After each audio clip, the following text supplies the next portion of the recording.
বাংলাদেশে মোট আবাদযোগ্য জমি প্রায় ১,৭৫,০০,০০০ একর, যা দিয়ে প্রায় ১৭ কোটি মানুষের খাদ্য চাহিদা পূরণ করা হচ্ছে। তবে ঘরবাড়ি, শিল্প কারখানা নির্মাণের কারণে প্রতি বছর ৩০,০০০ একরের বেশি কৃষি জমি কমে যাচ্ছে। খাদ্য নিরাপত্তা নিশ্চিত করতে বর্তমান সরকার কৃষিভূমি সুরক্ষা অধ্যাদেশকে আইনে পরিণত করছে। তবে বিশ্লেষকরা বলছেন, কৃষি জমিতে গো খামার স্থাপন সহ জমির শ্রেণী পরিবর্তনে জেলা প্রশাসকের কাছে অনুমতি পেতে পড়তে হতে পারে ভোগান্তিতে। বিস্তারিত সুশান্ত সিনহার প্রতিবেদনে।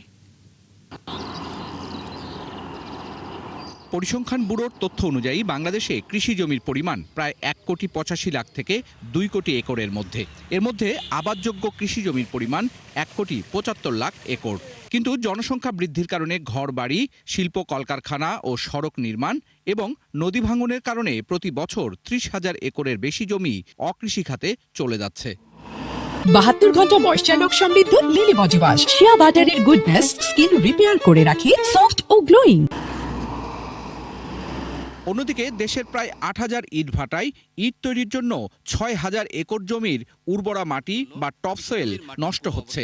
সব মিলিয়ে কৃষি জমি রক্ষায় অন্তর্বর্তী সরকারের আমলে পাশ করা কৃষি ভূমি সুরক্ষা অধ্যাদেশকে আইনে পরিণত করার উদ্যোগ নিয়েছে বর্তমান সরকার।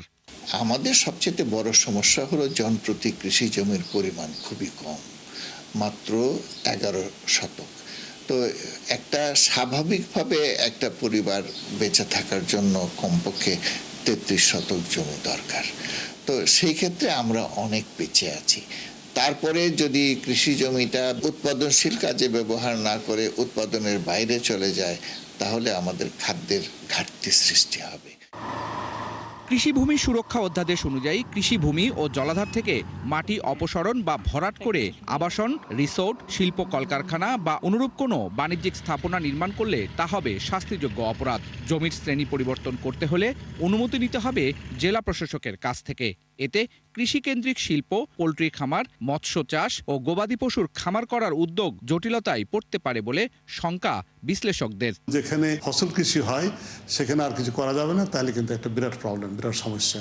দেশের বাইরে যারা কাজ করে ফিরে আসছে অল্প কিছু টাকা নিয়ে, তারা এসে একটা মুরগির খামার করছে তার বাড়ির পাশে, তার বাবার যে সম্পত্তি ছিল, ডিম করছে, হয়তো 10টা গরু করছে, কিন্তু ছোট একটা পুকুর করছে।